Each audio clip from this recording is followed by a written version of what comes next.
कोशिश कर, हल निकलेगा। आज नहीं तो कल निकलेगा। अर्जुन सा लक्ष्य रख, निशाना साध, मरुस्थल से भी जल निकलेगा। नमस्कार विद्यार्थियों, मैं आपका सौरभ सर, हिंदी प्रवक्ता, रानी लक्ष्मीबाई कन्या इंटर कॉलेज सहाबुद्दीनपुर अजान केरी। प्रिय विद्यार्थियों, आप सभी का स्वागत करता हूं आज की इस कक्षा में। आज लेकर आया हूं यूपी बोर्ड कक्षा 10 हिंदी काव्य खंड के अंतर्गत पाठ 1, जिसका शीर्षक है पद और जिसके रचयिता हैं वात्सल्य सम्राट सूरदास जी। प्रिय विद्यार्थियों, शीर्षक के पदों और उसकी व्याख्या काव्यगत सौंदर्य को पढ़ने से पूर्व आज हम कवि के जीवन परिचय के बारे में जानेंगे, उनके साहित्यिक जीवन परिचय और उनके साहित्य में योगदान और साहित्यिक उपलब्धियों के विषय में पढ़ेंगे। प्रिय विद्यार्थियों, कवि का नाम सूरदास जी है। कवि का जन्म सन 1478 ईस्वी आगरा निकट रुनगता ग्राम उत्तर प्रदेश में हुआ था। कवि का निधन 1583 ईस्वी पारसोली ग्राम उत्तर प्रदेश में हुआ। कवि की प्रमुख रचनाएं सूरसागर एक गीत काव्य है, साहित्य लहरी जिसमें 118 पद है, सूर सारावली जिसमें 1107 छंद है। कवि का साहित्यिक परिचय हिंदी साहित्य के सूर अर्थात सूर्य कहे जाने वाले कृष्ण भक्ति शाखा के प्रमुख कवि वात्सल्य सम्राट सूरदास हैं। कुछ विद्वानों का मत है कि यह जन्मांध नहीं थे, अर्थात जन्म से अंधे नहीं थे, क्योंकि प्रकृति एवं बाल मनोवृत्तियों का इतना सूक्ष्म एवं मानव स्वभाव का सजीव सूक्ष्म सुंदर मनोहारी वर्णन सूरदास ने किया, वैसा कोई जन्मांध व्यक्ति नहीं कर सकता। प्रिय विद्यार्थियों, आपने सामान्य किताबों में पढ़ा होगा कि सूरदास जी जन्म से अंधे थे। यह किंवदंती है और अपवादित है। बहुत सारे विद्वानों का कहना है कि यदि कवि सूरदास जी जन्म से अंधे होते तो किसी भी व्यक्ति का इतना स्वाभाविक सूक्ष्म मार्मिक वर्णन कोई नहीं कर सकता और न ही प्रकृति का इतना कोई सुंदर वर्णन कर सकता है। प्रिय विद्यार्थियों, आगे हम देखेंगे कि भक्त शिरोमणि सूरदास के ग्रंथों की संख्या 25 मानी जाती है और यह भी कहा जाता है कि इनके गुरु वल्लभाचार्य जी ने, जो उनके तत्कालीन समय में श्रेष्ठ गुरु कहलाते थे, इन्हें गोवर्धन पर्वत पर श्रीनाथ जी के मंदिर अर्थात भगवान श्री कृष्ण की सेवा में कीर्तन करने के लिए बैठाया था। उन्हीं की छत्र छाया में आगे बढ़े। कवि सूरदास के अभी तक 25 ग्रंथों का प्रकाशन में आया है, जिन पे अभी शोध कार्य चल रहा है, जिनमें मुख्यतः 3 ग्रंथ हैं। पहला ग्रंथ सूरसागर, यह एक प्रामाणिक ग्रंथ है जिसमें 8 से 10,000 उपलब्ध पद हैं। दूसरा ग्रंथ सूर सारावली, जो एक विवादास्पद ग्रंथ है जिसमें 1107 छंद है। तीसरा ग्रंथ इनका है साहित्य लहरी, जिसमें 118 दृष्टिकूट छंद हैं।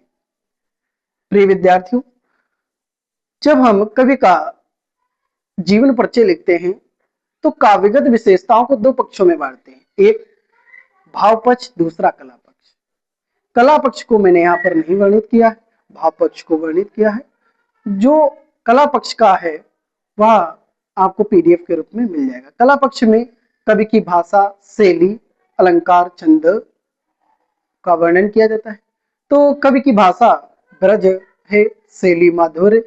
ब्रज एक ऐसी भाषा जो कर्णप्रिय भाषा कहलाती है और अलंकारों में रूपक, अनुप्रास, यमक अलंकारों का प्रयोग किया है।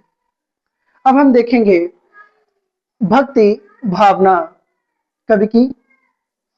काव्यगत विशेषताओं में कवि की जो भक्ति भावना है, सूर का काव्य विनय भाव से प्रेरित है, अपने आराध्य की सेवाओं का वर्णन किया है।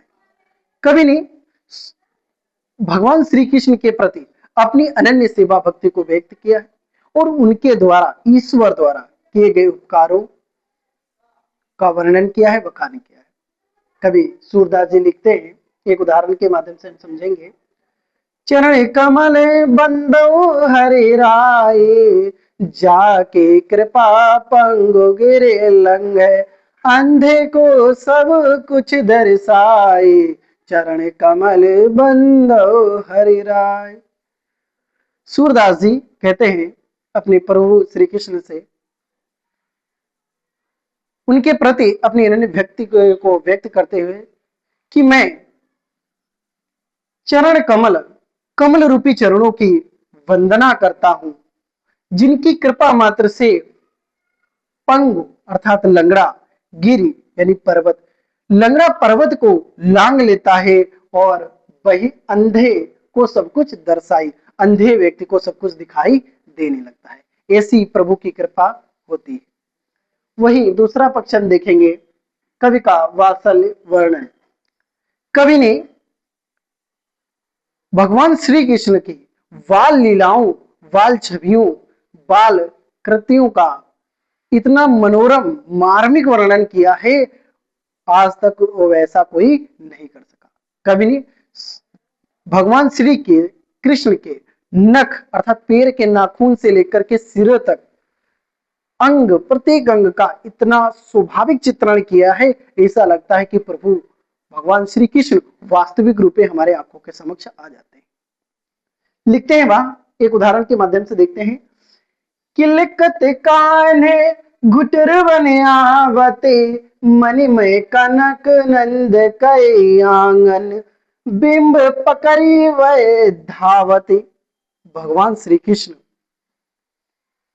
की बाल लीला का वर्णन करते हुए कवि कहते हैं कि जब प्रभु नंद बाबा के स्वर्णमय आंगन में, जिसमें हीरे मोती मणियां जड़ी हुई हैं, उसमें अपने घुटनों के बल किलकारी मारते हुए आते हैं, तो बहुत ही आकर्षक, मन को शीतलता प्रदान करने वाली जो प्राकृतिक चित्रण बनता है वह बहुत प्रफुल्लित कर देता है।